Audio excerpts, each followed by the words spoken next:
وقال رجل مؤمن من آل فرعون يكتم إيمانه أتقتلون رجلا أن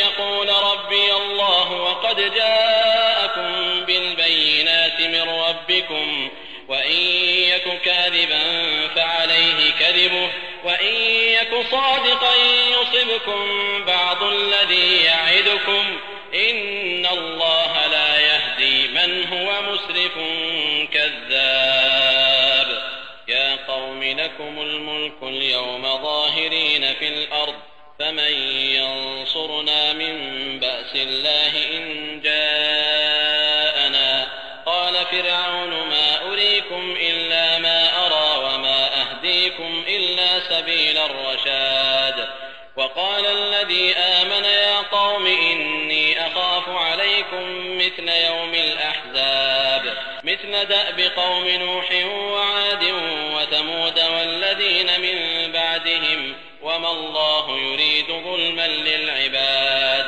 ويا قوم إني أخاف عليكم يوم التناد يوم تولون مدبرين ما لكم من الله من عاصم ومن يضلل الله فما له من هاد ولقد جاءكم يوسف من قبل بالبينات فما زلتم في شك مما جاءكم به حتى إذا هلك قلتم لن يبعث الله من بعده رسولا كذلك يضل الله من هو مسرف مرتاب الذين يجادلون في آيات الله بغير سلطان أتاهم كبر مقتا عند الله وعند الذين آمنوا كذلك يطبع الله على كل قلب متكبر جبار وقال فرعون يا هامان ابن لي صرحا لعلي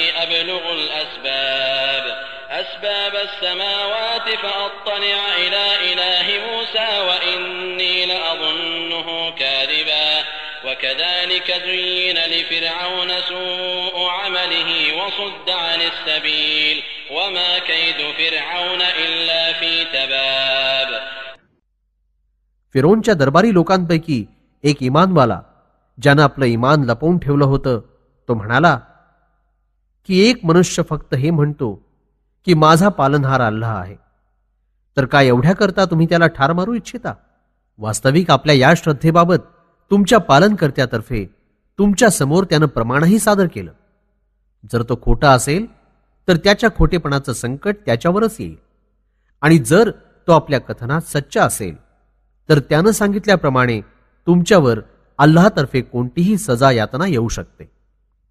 लक्षात ठेवा की अल्लाह अशा कोणत्याही माणसाला सरळ मार्ग दाखवित नाही जो मर्यादा पार करणारा आणि खोटा असेल. दरबारातील तो इमानधारक म्हणाला की हे माझ्या समाज बांधवांनो, आज तुमच्याजवळ हुकूमत आहे, राजसत्ता आहे, देशात तुमचा जोर आणि दबदबा पसरलेला आहे, परंतु उद्या अल्लाहचा अजाब आमच्यावर कोसळला तर कोण आमची मदत करू शकेल? फिरोन मध्येच बोलला की मूसा यांच्याविषयी मला जे काही सुचत आहे तेच मी तुम्हाला समजावित आहे. मी दाखवलेला मार्ग स्वीकारण्यातच तुम्हा सर्वांची भलाई आहे. दरबारातील इमानधारक वजीरानं आपलं कथन जारी राखत सांगितलं की हे माझ्या समाज बांधवांनो, मला भय वाटतं की मोठमोठ्या जनसमूहांच्या विनाशासारखा दिवस तुमच्यावर देखील येईल. ज्याप्रमाणे नू यांची जमात आणि आद आणि समुद्रवाल्यांची दुर्दशा झाली आणि त्यांच्यानंतरही बहुतेक लोक बर्बाद झाले. वास्तविक अल्लाह आपल्या दासांवर जुलूम अत्याचार करण्याचा इरादा राखत नाही. हे जमातीच्या बांधवांनो, मला तुमच्यावर एक असा दिवस येण्याची भीती वाटते जेव्हा तुम्ही मोठमोठ्यानं ओरडाल आणि पुकाराल. तो दिवस असा असेल की पाठ फिरवून तुम्ही पळू लागाल, परंतु अल्लाहपासून वाचवणारा तुम्हाला कोणीही लाभू शकणार नाही. लक्षात ठेवा की ज्याला अल्लाह सरळ मार्गापासून दूर फेकून देईल तर त्याला मार्गावर कोणीही आणू शकत नाही. आणि युसुफ देखील तुमच्या जवळ यापूर्वी भरपूर प्रकाश आणि प्रमाणांसह आले होते. त्यांच्या आव्हानाबद्दलही तुम्ही संशय करीत राहिलात. इतपावेतो की युसुफ यांच्या मृत्यूनंतर तुम्ही हे सांगायला सुरुवात केली की यानंतर आता अल्लाह कोणताही पैगंबर मुळीच पाठवणार नाही. मर्यादा ओलांडून बोलणाऱ्यांना आणि शंका संशय पसरवणाऱ्यांना अल्लाह आपल्या मार्गापासून दूर फेकतो. त्यांच्याजवळ कोणतंही प्रमाण किंवा पुरावा नसतो, तरीही अल्लाहच्या आयतींमध्ये ते वादविवाद निर्माण करतात. अल्लाहच्या जवळ आणि इमानधारकांच्या जवळ त्यांची ही हरकत मोठ्या नाराजीची सबब आहे. आपला मोठेपणा दाखवणाऱ्या आणि जबरदस्तीनं दबाव टाकणाऱ्यांच्या मनावर अल्लाह मोहर लावतो. फिरौन म्हणाला, हे हामान, माझ्यासाठी एक मोठी उंच इमारत तयार करा, यासाठी की मी अगदी वरपर्यंत पोहोचून पाहू शकावं.